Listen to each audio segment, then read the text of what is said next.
If you have your Bible with you, please open it in Philippians chapter 4. I'll start reading in verse 10 through 13. If you have a Bible up, please go open that too. And we're encouraging everyone to flip your Bible every time you are here in church as we read God's Word together. Philippians chapter 4, verse 10.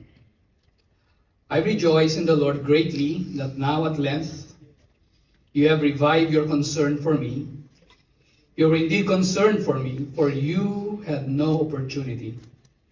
Not that I am speaking of being in need, for I have learned in whatever situation I am to be content. I know how to be brought low, and I know how to abound. In any and every circumstance, I have learned the secret of facing plenty and hunger, abundance and need. Verse 13, let's read this together. I can do all things through him who strengthens me. Thank you, Lord, that your word has power and authority over our lives. Your word can change us. Your word directs us. Your word affirms who you are and who we are with the purposes that you have for us here on earth. In Jesus' name we pray. Amen. Amen. If you came here for the very first time, welcome you. This is Victory North Avenue. And last week, we've started this series, first of all. Just in case you haven't heard the first week of our series, please do visit our YouTube, Victory North Avenue. At least you get to listen or watch, the recordings of this preaching last week so that you will know the full context of what we will be talking about. And if you are also attending here, if you've invited your friends, thank you for letting them be part of our church. And the reason why we exist is to continue to be a blessing in this area here in Quezon City. So to give a brief context on what was happening in this church, Philippi Church. Philippi is one of the churches that Paul planted during that time. It was a time when he was in his missionary journey and he started preaching the gospel in synagogues in different places, and God started changing people's lives. And this is one of the churches that he had planted. And from this moment forward, we can see here that these people who were the church gave themselves before God even before they gave everything for him. The foundation of them giving, surrendering everything that they have is because the gospel changed their lives, and the gospel has changed the way they see lives, they see their resources, and the way they steward the blessings of God at that point. And in this text, in fact, in the whole book of Philippians, you can see the very attention or one of the main reasons why Paul was writing this letter. The Philippian church were concerned about him. They were generous in terms of their gift. They are giving more than that they had for Paul and for the ministry that Paul had at that very moment. And Epaphroditus, one of the leaders of the church, was sent, from Philippi, to Rome to send the gift to Paul. And Paul was rejoicing. Paul was telling them, thank you for the financial gift. Thank you for giving that need, for me at the right time. First of all, the people gave their lives to Jesus by responding to the gospel. And because of that experience, because of the truth, that changed the way they see their lives. It changed their priorities. It changed their perspective. It changed their point of view on how they see God, how they fulfill their purpose, and how they become a blessing as a church. Can you say as a church? And that's our dream. That's our aspiration as a church here in Victory North Avenue. We want to be a blessing. Sabihin mo sa katabi mo, be ready to be a blessing. Parang hindi convinced. Ulitin mo, Be ready to be a blessing. Philippians chapter 4, verse 10. Sabi ni Paul, I rejoice in the Lord greatly that now at length you have revived your concern for me. You were indeed concerned for me, but you had no opportunity. Sa Filipino version, sabi niya doon, labis akong nagagalak sa Panginoon sapagkat pagkaraan ng mahabang panahon, minsan pang ipinamalas ninyo ang inyong pagmamalasakit sa akin. Alam kong hindi nyo ako nalilimutan. Wala nga lamang kayong pagkakataong ipamalas ito. Think about that. Paul had an affection to the church. Paul loved the church so much that he was telling them in Philippians chapter 1, I'm praying for you. I'm thankful for each of you. I'm grateful for the things that God is doing in your life. And he was telling them, sa mahabang panahon na hindi nyo naramdaman or naiparamdam ang pagmamahal nyo, at least right now, you are reviving your concern. Can you say, revived? Think about this. When you talk about the word that was given here, concern, it means pagmamalasakit. It means nararamdaman nila kung ano yung situation ni Paul.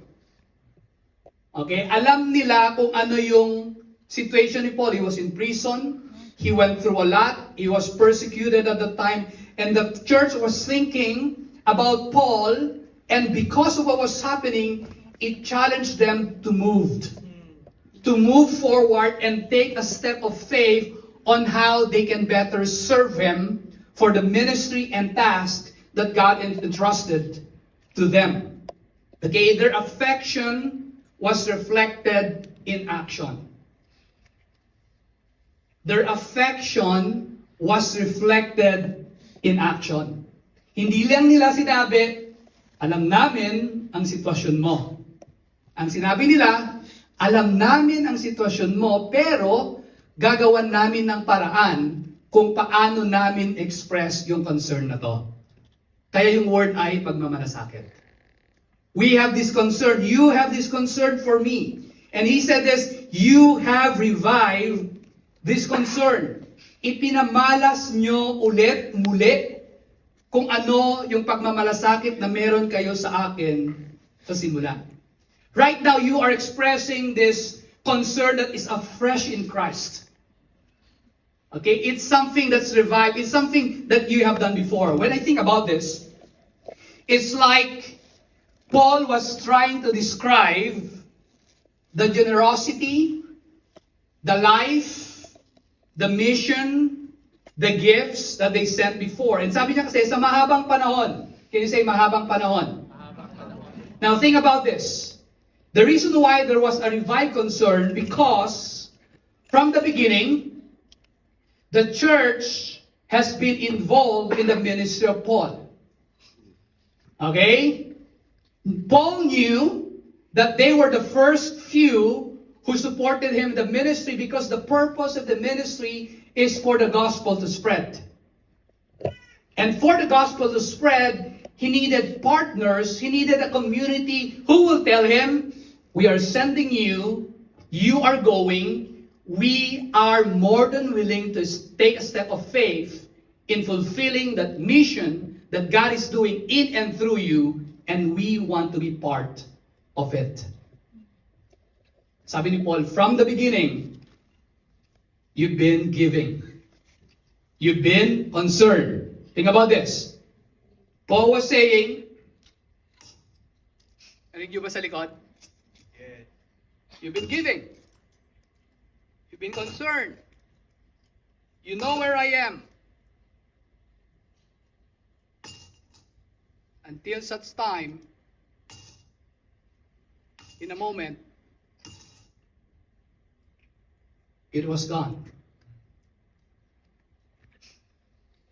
And when they were sending the gift again through Epaphroditus, Paul was saying, I'm telling you that your concern is being revived towards me. Not because, okay, hindi dahil nagpaparinig ako sa pangangailangan ko, pero alam ko na yung concern na to, it was revived because you knew from the very start that you've been giving.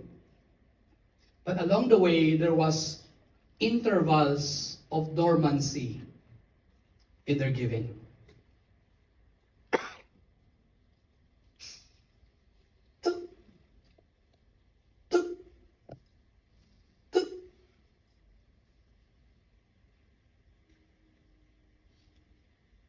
and you revive your concern. And it's awakened. It's happening again. There's generosity again. And you are giving everything that you have. From an intervals of dormancy to a surge of obedience. Narinig niyo? Sabi niya, from that dormancy to a surge of obedience. Titigan mo yung katabi mo ngayon. Our heart for each people is we won't just be moving from intervals of dormancy, but we will be consistent with the surge coming from the grace of God through the gospel. Amen? That's the concern of Paul. He was telling them, you have revived my concern. The church blessing became an opportunity for Paul to say, I rejoice greatly in the Lord. I'm rejoicing, I'm celebrating, I'm thankful that you are a blessing to me and you have revived your care towards me. So if you are waiting today in terms of concern for others, take a step of faith, asking God, Lord, how can I begin again showing my concern towards others? When I hear someone in this church who is sick, who is in need, who is grieving, that's a concern, Lord. How do you want me to respond? Because life is not all about us. Life is all about fulfilling the very desire of God towards here on earth and to the people around us. That's the introduction of Paul in verse 10. Okay? Introduction pa lang yan. He was reviving, or their concern as a church was revived. But in Philippians chapter 4, verse 11 to 13, there were three perspectives on biblical contentment. Can you say contentment? So we'll be zooming in with the word content. Okay, contentment. Sabi niya doon, verse 11 and 12, not that I am speaking of being in need, for I have learned in whatever situation I am to be content. Sabi niya sa church, hindi ako nagpaparinig kung anong kailangan ko. Because my dependence, my contentment is not based on what you can give, on what you don't give. It is based on my contentment that is founded on something better. Whether you give or not, I'm fine. But because you were moved with concern, you were revived with a concern, you've experienced the power of God at work in your life, now you are flowing, there's a surge of generosity, there's a surge of serving, of loving, of giving towards others. I'm more than willing to receive the gift. Sabi no, kung si Paul, preacher siya during that time, hindi niya ginagawa sa Facebook na sinasabi niya, nagpo-post siya, kaya sabi niya, kailangan ko ng ganito, bigyan niyo ako.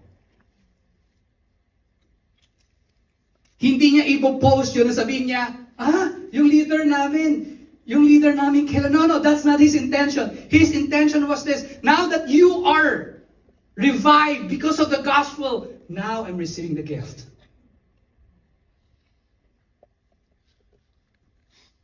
Verse 12, I know how to be brought low, and I know how to abound.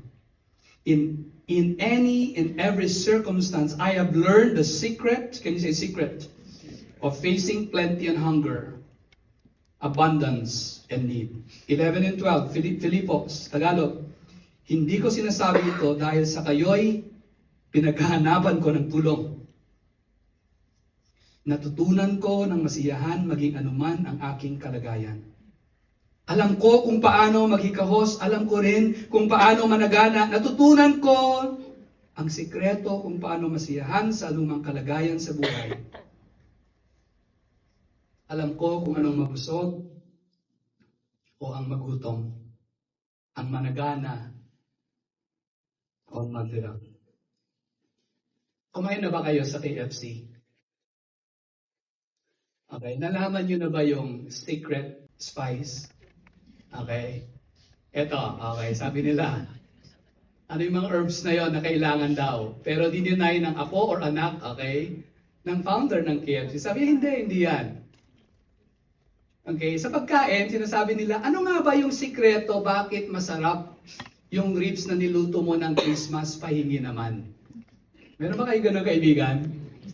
Okay, anong sikreto mo, bakit gumaganda ka, na habang nagkakaedad ka, bumabata yung itsura mo? Okay? Or sikreto sa mga estudyante, ano ba sikreto, no? Sikreto mo na kahit hindi ka nag-e-exam, bakit pumapasa ka pa rin? Di ba? Tama ba? Ano ba yung sikreto niyong mag-asawa? Okay, bakit nadideepen yung relationship niyo together? For 40 years you've been together. Can you tell me the secret behind your marriage? Natanong niyo na ba yun? Okay? Sa mundo, ang daming sinasabi, eto yung mga sikreto para maging milyonaryo ka. What are the secrets of those people who had stories from rags to riches? Anong ginawa nila? Tsamba lang ba yun? In this world, they will tell you many secrets. With the food that we eat, on how we flourish, okay, and how to be a millionaire. But Paul was telling us about a secret that is totally different from the way the world sees contentment.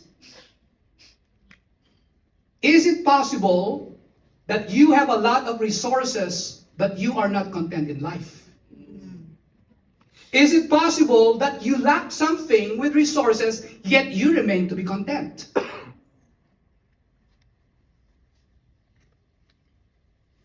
Paul was saying, I have learned the secret. Okay? The meaning of the word content or contentment at that time was self-sufficient. Can you say self-sufficient? Sufficient. Okay, hindi ito yung si Paul nakadepende sa sarili niya. What he was saying was this. He was satisfied with what he had in his life because first of all, he had Christ. Think about that. Paul was not saying for you to be content, dapat hindi ka magtrabaho, dapat hindi mo nagdagan yung kayamanan. He was not telling that. What he was saying is to be content, to be self-sufficient. He was saying, I learned to be independent, not getting my dependence on people, on money, on gifts, on resources, on the material things of this world. Because those things can't give me contentment.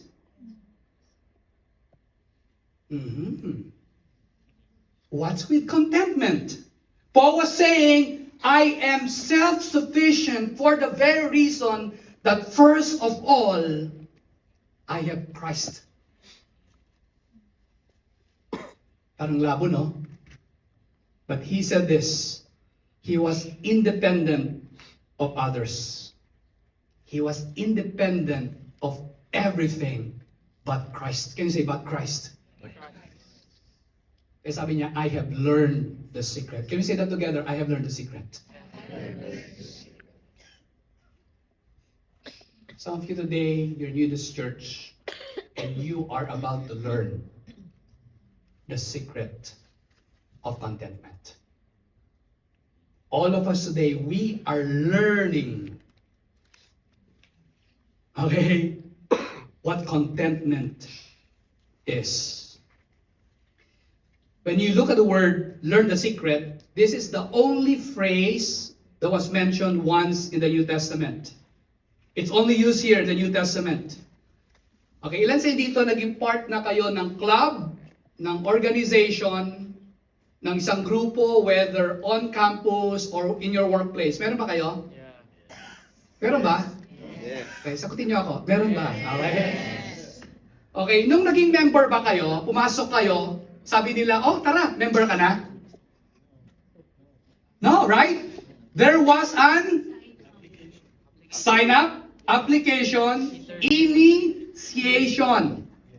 When Paul was telling this, I have learned the secret, it means he went through initiation. And remember this, Going through initiation is not easy, right? Some of you are thinking right now, grabe college days ko, okay? It's not easy. You can just come into a club in an organization and you say, I'm part. No, no, no. Paul said, I've learned to journey with that initiation. And it was not easy. A journey of low times and a journey of high times. A journey of suffering and a journey of prosperity. A journey of plenty and hunger and abundance and need. I have learned the secret.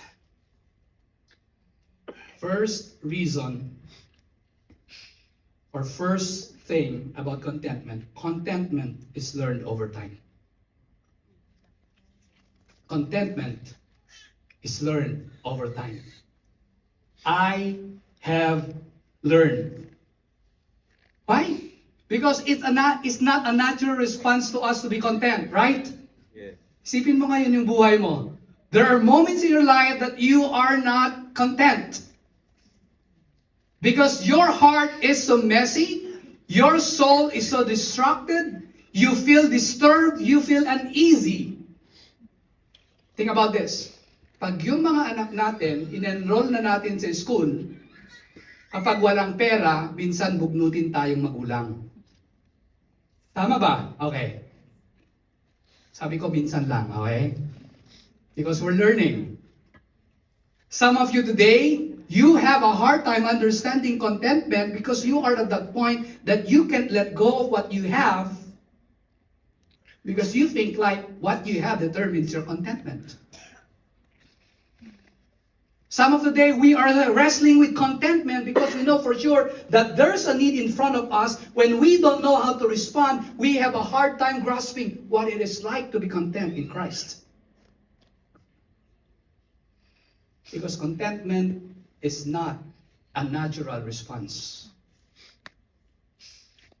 It's not natural. It is super natural. That's why we need the gospel every day.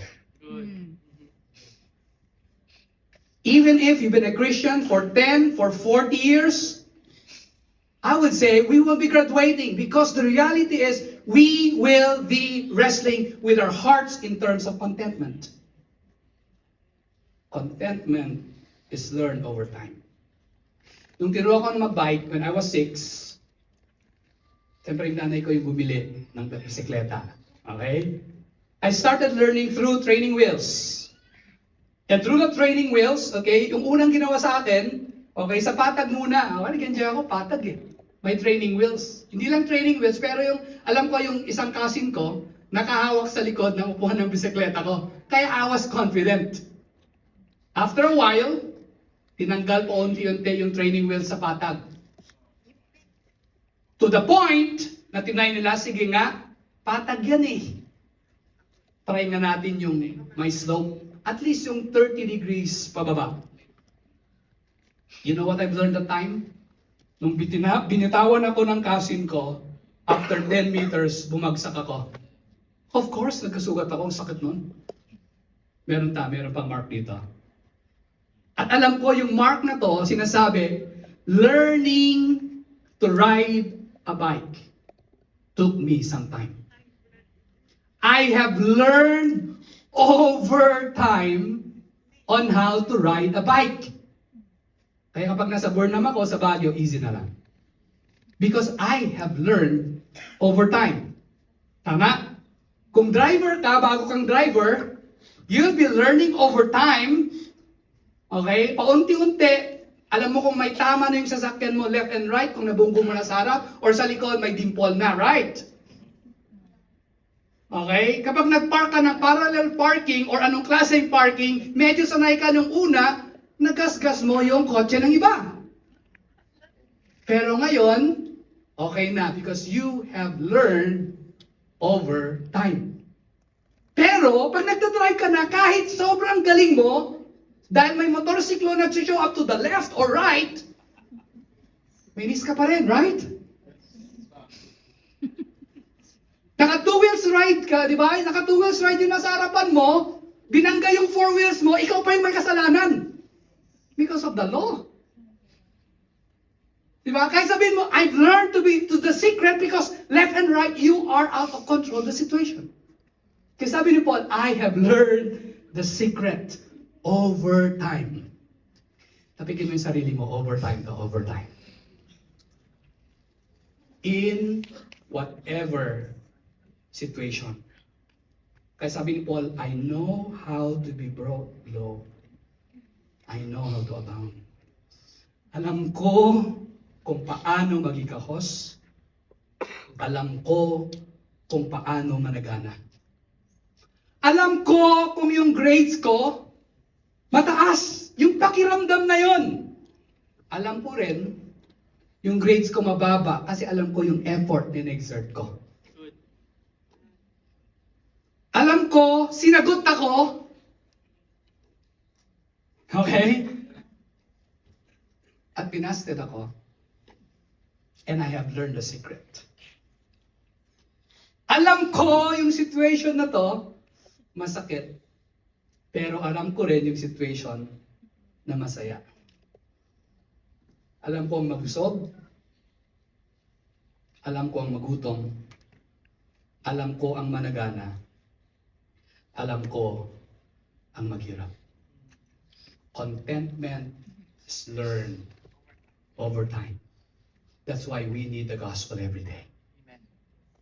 Secondly, contentment is internal confidence that exists despite external circumstances. It's possible. Kahit kulang ang yaman mo ngayon, dahil na kay Kristo ka, possible na makontento ka.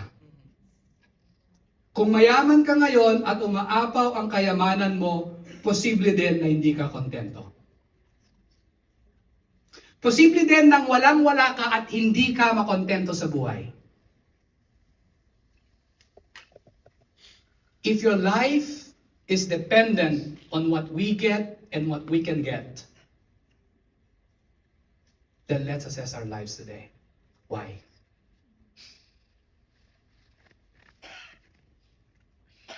It is an internal confidence. Because being in need and being in plenty reveal how corrupt our hearts are. When we are in plenty, it reveals our hearts, right? When we are in lack, we know that our heart is misplaced. Sa Proverbs 30, dinescribe ng author, sabi niya doon, 8 and 9, give me enough food to live on, neither too much nor too little. If I'm too full, I might get independent, saying, God, who needs Him? Diyos, sino kailangan sa Kanya? Mayaman ako, I'm too full. Ba't ko kailangan? Okay, dinagdagan ko ng tono, okay? Okay, sabi niya pa niya, if I'm poor, I might steal and dishonor the name of my God. Don't make me too full and don't make me too poor. In plenty, in abundance, we see how corrupt our hearts are. Because the risk of wealth is forgetting God and becoming proud. Minsan sinasabi nila, kailangan ko ang Diyos dahil may kailangan ako. Pero kapag kailangan ko, sinagot niya, sino siya? The risk of poverty is stealing and dishonoring God. Often, the desire for us to be too rich, it's because there's an empty place in our life that we want to satisfy. Bakit gusto mo ng malaking sweldo? That's a valid reason. May pinaaral kang anak. Pero bakit kailangan mo ba ng madaming sasakyan? Okay, that's a valid reason. Are the things you desire in life a reflection that your heart, your empty heart, is seeking an affirmation from other things rather than God. Or maybe we have the desire to settle, okay na to. But you know what? That okay na to thinking, it reveals purposelessness and complacency. Because in our culture, we have a different understanding of contentment. Question: has your poverty mentality removed God from the equation in your life? Or has the pursuit of wealth become the ultimate substitute for God in your life?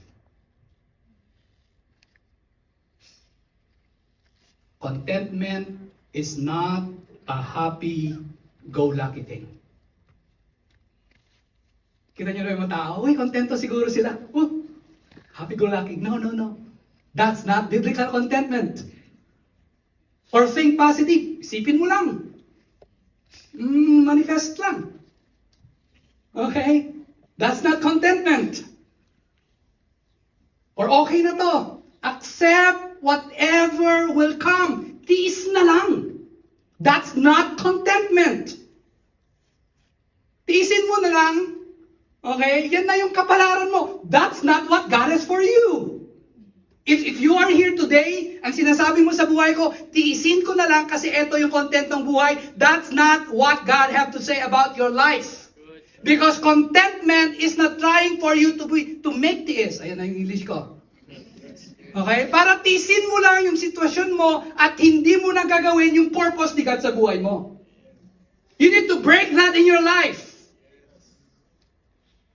Okay? Contentment is not trying your best to say, ganito ako lumaki, ganito rin ako mamatay. No, that's a curse. We break it in Jesus' name.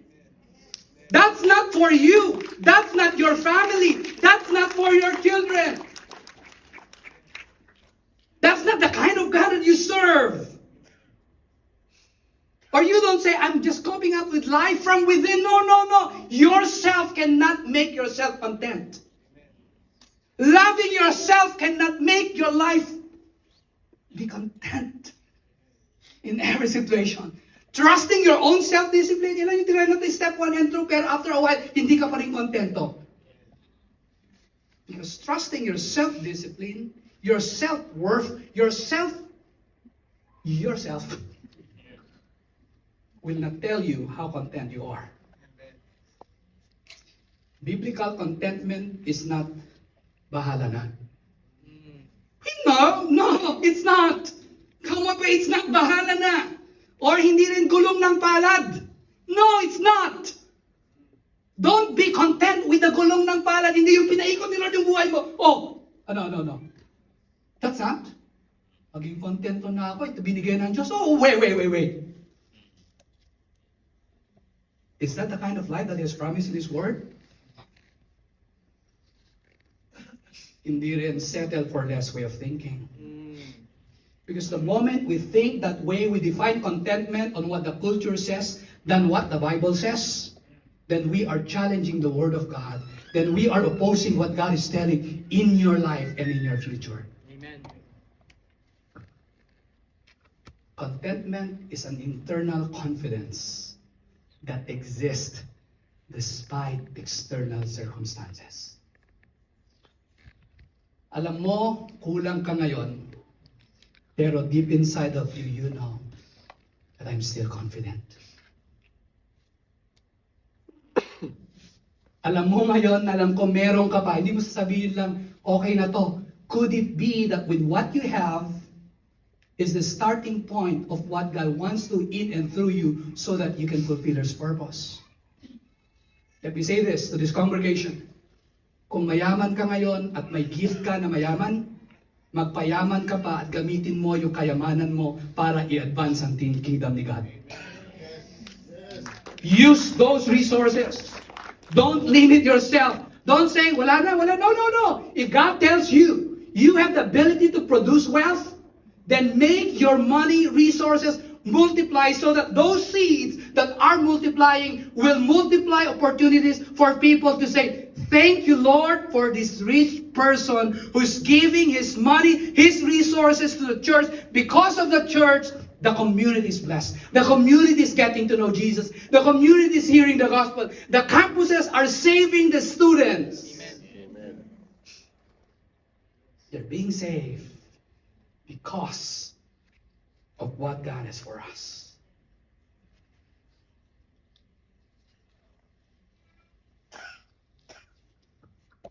Okay ba yung matabi mo? Contentment is internal confidence because of his third one. Contentment is having Christ, who is our source, our strength, and sustenance. First of all, contentment is having Christ. Because He is the source. He is the strength. He is the sustenance. Okay, Philippians 4:13, hindi na lang sinusulat sa sapatos. You can say today without that shoes, say, I can do all things through Him who strengthens me. I'll try to read it differently. Hindi sinabi ni Paul, I can do all things through my money, through my work, through my assets. That strengthened me. Our work, our money, our assets won't strengthen us. Many times when they're down, when they're gone, it destroys us. That's why Paul said, Him. Can you say Him? Who strengthens me. I can do all things through Christ, who strengthens me to make money, to work, to be a blessing for the sake of others. Because contentment comes through the indwelling power of Christ. Because your power already rests in Christ, not in yourself.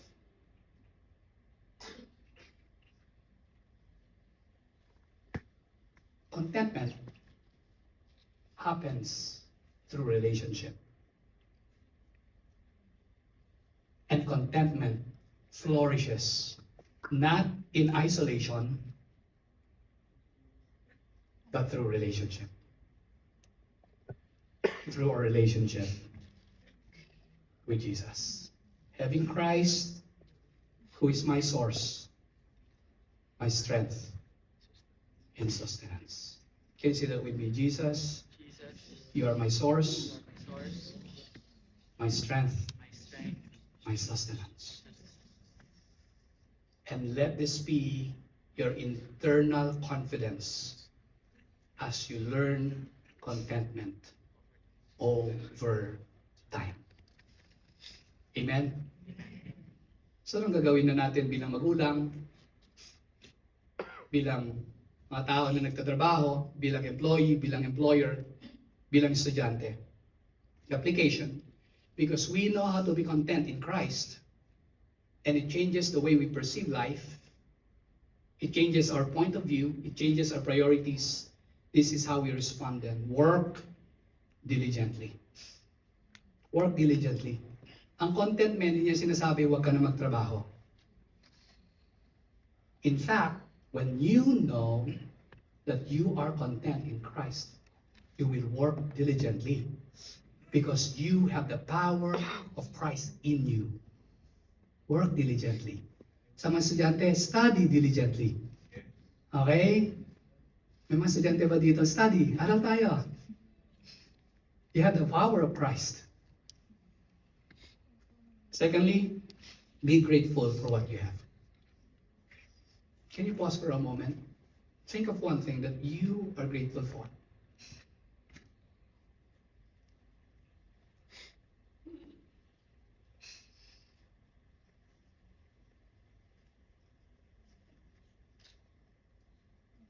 Do it every day. Before you sleep, think of one thing. Maybe some of you are saying, I'm grateful for my wife. When I'm stressed, She's there. I'm grateful for my friend. When I was alone, she called, and just asked, kumusta ka? Lord, I'm grateful. Hindi ako nagkasakit ngayon. But I'm still grateful that in my sickness, that was the time na tinuruan mo ka ako, pwede pala magpahinga, Lord. Be grateful with what you have. Thirdly, surrender what you have or do not have to God. What is it that you have? Surrender it to God. What is it that you don't have? Surrender it to God. Fourth, ask for wisdom to steward what is entrusted to you.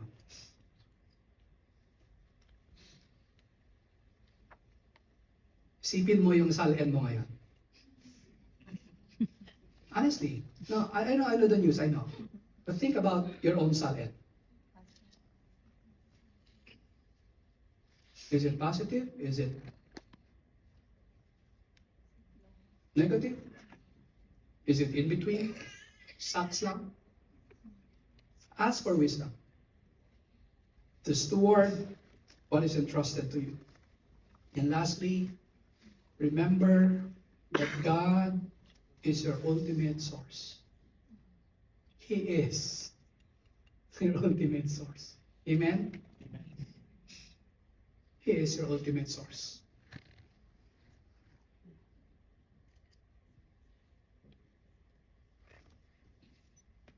I'm pausing it's because I just sense that you don't feel that God is your ultimate source because you are disappointed. Can you surrender that to God? Lord, I'm disappointed.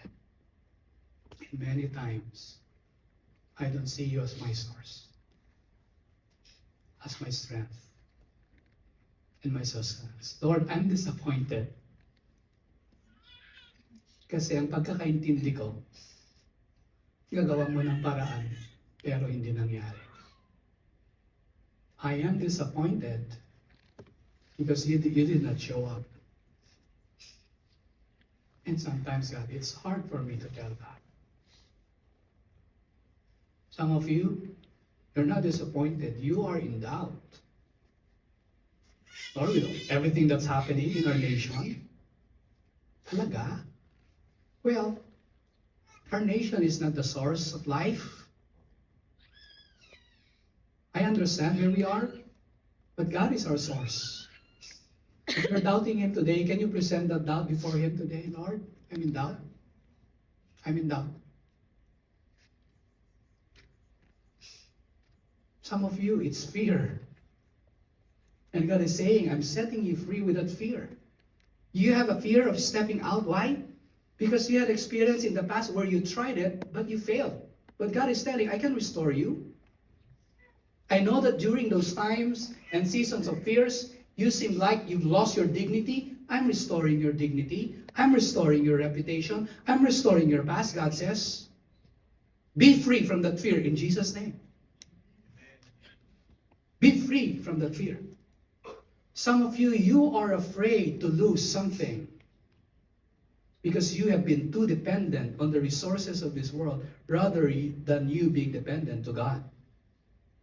And God is telling you, give that to me. Surrender it. That control, that making you anxious, that's making you fearful, give that to me, God says. And be free. Some of you, it's a lie. A lie that says, I was born this way. I'll die this way. I was born poor. I will die poor. We break that mindset of poverty right now in Jesus' name. In Jesus' name. Lord, make your people flourish and prosperous. This is not saying, Christ, I've given my life because I want this. No. Because many people right now, they're afraid with the prosperity gospel because the gospel has been twisted. They're getting, the church getting money from people. No, it's not. The promise of Christ is this: when we encounter the gospel changes our hearts, the gospel changes us, the gospel changes where we are so that you can be a blessing. Amen. We're breaking the poverty mentality in the mighty name of Jesus. Amen. Jesus, you are our source, our strength, and sustenance. Amen. Amen. Amen. Can we all stand up?